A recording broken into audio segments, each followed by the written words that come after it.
Why? Because I was with the one that I loved. See, when you're with the one that you love, everybody else don't matter. Come on. Okay. Let's talk, folks. Can I talk to y'all tonight?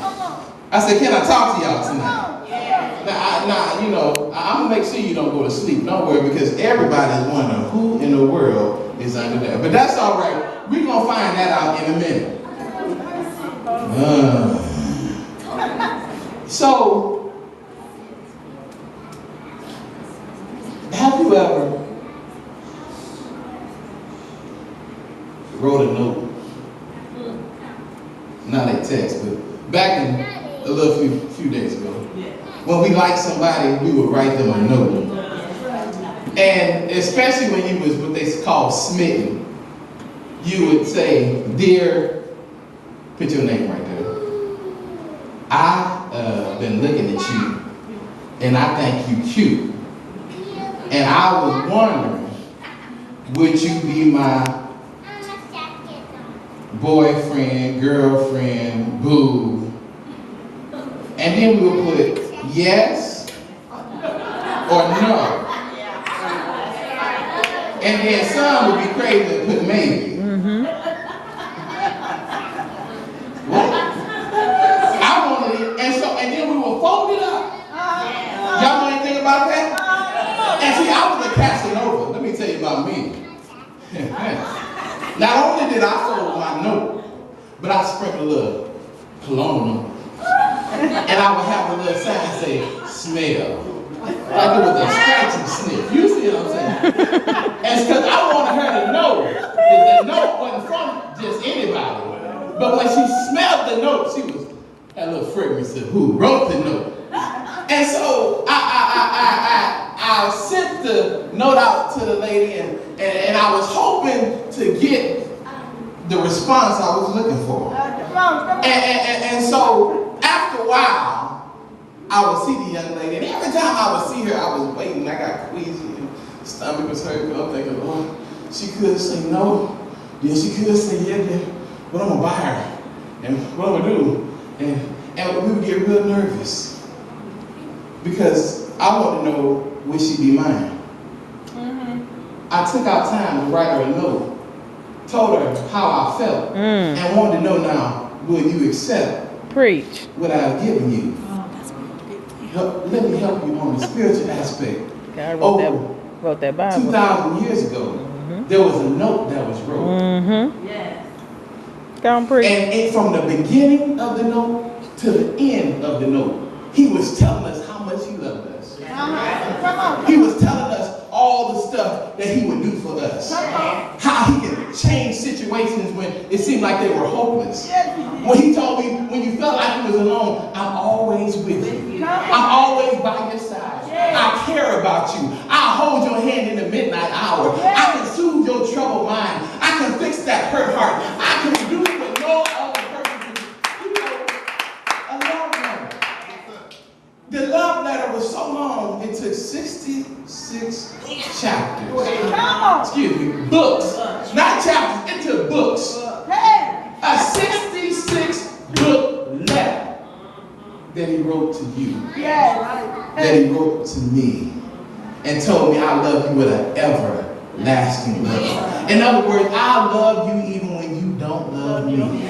When you do me wrong, I love you.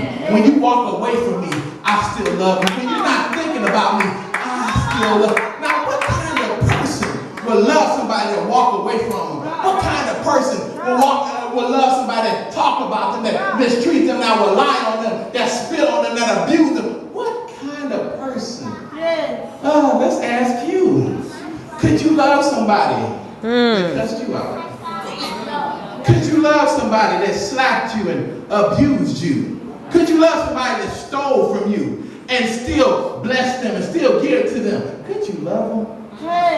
Because our love is not the unconditional love. But he has a love for you. A love for me that stretches beyond the years. He loved you when you was 2. He loved you when you're 12. He loved you when you're 22. He'll love you until you're through. Come on.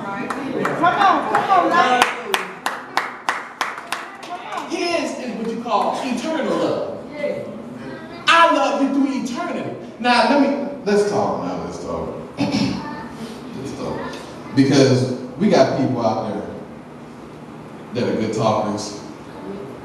Hey, baby. How you doing? You know, I love the way you smile. I love the clothes you wear. I even love your fluffy hair. Oh, they put the poems and stuff on me? Baby, I've been thinking about you. And you sit there reading, or you're like, yeah, man, I know you're thinking about me too. I know I got it together. Yeah. And they know how to say just everything that you want to hear, and they don't mean none of it. Because what you don't realize is they Xeroxed the copy and gave it to your best friend. So not only did you get the copy, they got a copy too. And if you ain't careful, not only did they get a copy, their little sister got one, their cousin got one, and somebody in your jurisdiction got one, and then second jurisdiction, and third jurisdiction, and Central got one, and one that they thinking about got one, and went over to Illinois and gave it to them.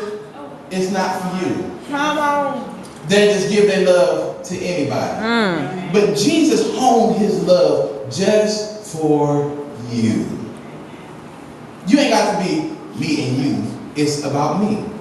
You know, a lot of times in church we want to help each other. But tonight I need you to be selfish. I need you to think about you. You.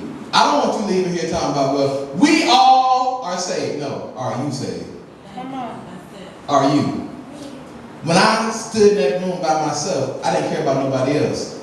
It was him dealing with me because I got the issues. Some of you got hurt. Some of you got anger. You mad about family situations. You ain't been able to talk to nobody. You ain't had no outlet. And you've been wondering, Lord, how in the world can somebody survive with all this stuff going on? And I'm only 13. I'm hurt. I'm angry. I want to give up. And don't sit here and tell me the devil ain't told some of y'all to commit suicide. Because I know the line one that has. I'll never forget, I was in college, saved, sanctified, and filled with the Holy Ghost. On the 9th floor of my building, sitting on my bed in my dorm room. And I was sitting there and I looked over at the window, and for some unknown reason, I heard, why don't you just go out the window?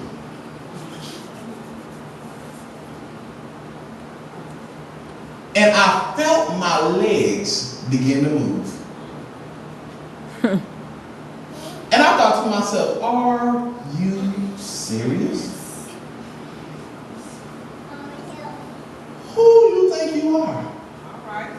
To come in my room and try to kill me? Don't you understand the devil don't care nothing about you? He don't care nothing about your church. He don't care nothing about your parents. He don't care nothing about you. But yet still, we got so many people that want to serve somebody that's trying to kill them. You giving your time. You giving your money. How do I give my money to the devil? You buying CDs and carrying on. Oh, excuse me. Let's upgrade. Let's upgrade. We doing the iTunes and you know, MP3 players. And, we doing that. I said, no, y'all help me if y'all can, because I don't think you can. How is it that you pay for somebody to cut you out? Can anybody tell me to please? Why would you pay for somebody to cut you out? Now, if somebody came to you and got your face and cut you out, you'd be ready to fight.